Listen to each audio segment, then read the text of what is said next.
예, 다들 밤늦게까지 수고 많으십니다. 제가 질의 순서가 늦기 때문에 혹은 앞에 다른 의원님들이 질의한 게 있을 수가 있으니까 그 중복되는 질문이 있으면은 답변하실 때 그 내용을 좀 말씀을 해 주십시오. 통일부 장관께 먼저 묻겠습니다. 지금 이제 개성공단 이 사태가 벌어지고 난 뒤에 입주 기업들이 여러 가지 이제 피해에 대한 호소, 대책 이런 걸 이제 이야기들을 하고 있는데, 지난번에 제가 이 총리실 저희들 질의를 하면서 이야기를 들어보니까 정부는 그 상황에 따른 단계별 매뉴얼을 가지고 있다, 이런 이제 이야기를 들었습니다. 그런가요? 네, 잠깐만요. 지금 통일부는 추경 소관 부처가 아니라서 출석을 안 했죠? 그럼 혹시 뭐 김재경 의원님 다른 그럼 총리께서 답변을 좀 해주셔야 되겠네요. 네. 네, 그렇습니다. 근데 이게 지금 남북 협력기금을 가지고 이제 그 상황 대처를 할 수 있다, 이제 이런 이야기들을 합니다. 근데 저희들이 이제 알아보면 이 기금은 대출과 보험 이런 용도로 쓰이지 직접적인 손실 보전, 이 기업들한테는 직접적인 이 지원이 되지는 않는다는 거거든요. 그래서 이걸 이제 법 개정을 해야 된다, 뭐 이런 이야기도 하고 있고요. 그래서 이번에 이제 추경 편성에서 빠졌기 때문에 아마 통일부 장관도 이 자리에 안 온 것 같아요. 지금 이 기업들이 겪고 있는 이런 불편함을 고려해 보면 지금 이 추경안에 이런 그 손실을 보전하고 업체들에게 실질적인 도움을 줄 수 있는 이런 이 예산이 좀 수정 보완될 필요가 있지 않나 하는 생각을 하고 있는데, 총리는 어떻게 생각하시나요?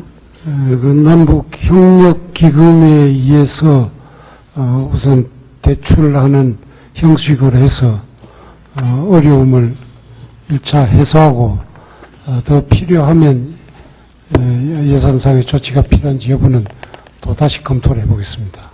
저희들 본바에 의하면 통일부, 기획재정부, 금융위원회, 중소기업, 전국세청, 통상자원부, 고용노동부, 안행부 각자가 자기들 무슨 역할 분담을 해가지고 있어요. 그 내용 파악하고 있는데, 아까도 말씀드렸지만 이게 굉장히 간접적이고 우회적이 돼서 직접적으로 도움이 안 된다는 겁니다. 그래서 그 점을 다시 한번 살펴보시고, 네. 필요하다면 통일부하고도 좀 의논을 해서 네. 결론을 좀 한번 바꿔볼 수 있는지 검토를 해 주십시오. 검토하겠습니다.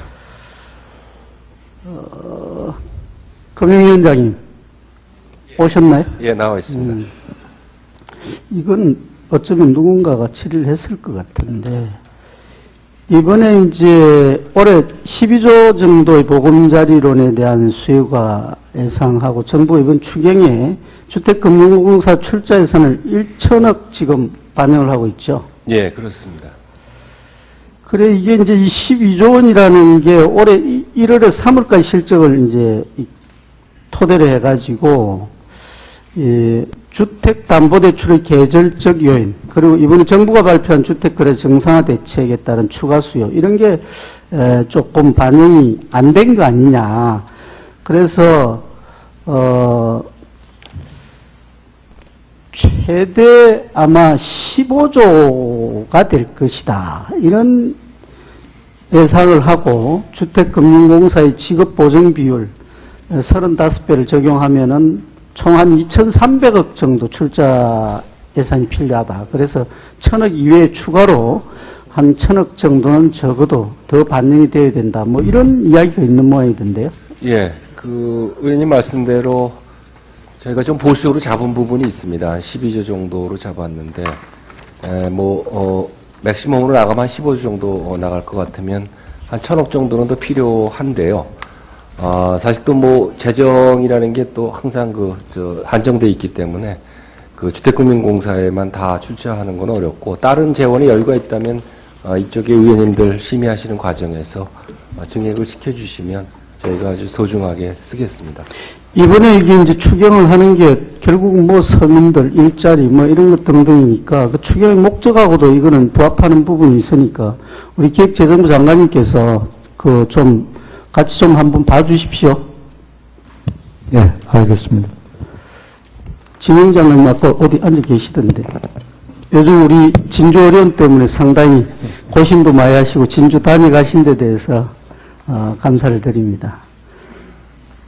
굉장히 제가 고민을 많이 하면서도 말을 아낄 수밖에 없는 이런 입장이 돼서 질문 하나하나 하는 게 참 조심스러운데 여기서 이런 것 저런 거 다는 이야기를 못하겠고 뭐 폐업을 주장하는 분도 있고 또 정상화 시켜가지고 가야 된다는 그런 입장도 있고 그런데 어쨌든 이 지금 경상남도에서는 정상화를 논한다면은 정부의 그 지금 누적되어 있는 적자 보존에 대한 재정 지원이 좀 있어야 되지 않나 이런 이야기를 하고 있는 것 같은데 정부 입장은 어떻습니까?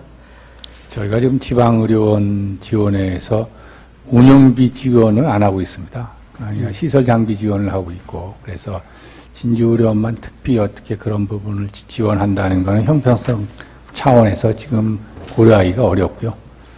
그 자체 이제 구조조정이나 정상화 방안을 찾고 그 외에 이제 지원할 부분이 있으면 지방의료원이 다 같이 지금 어렵기 때문에 전체적으로 한번 고려해서 지원 방안을 찾도록 하겠습니다.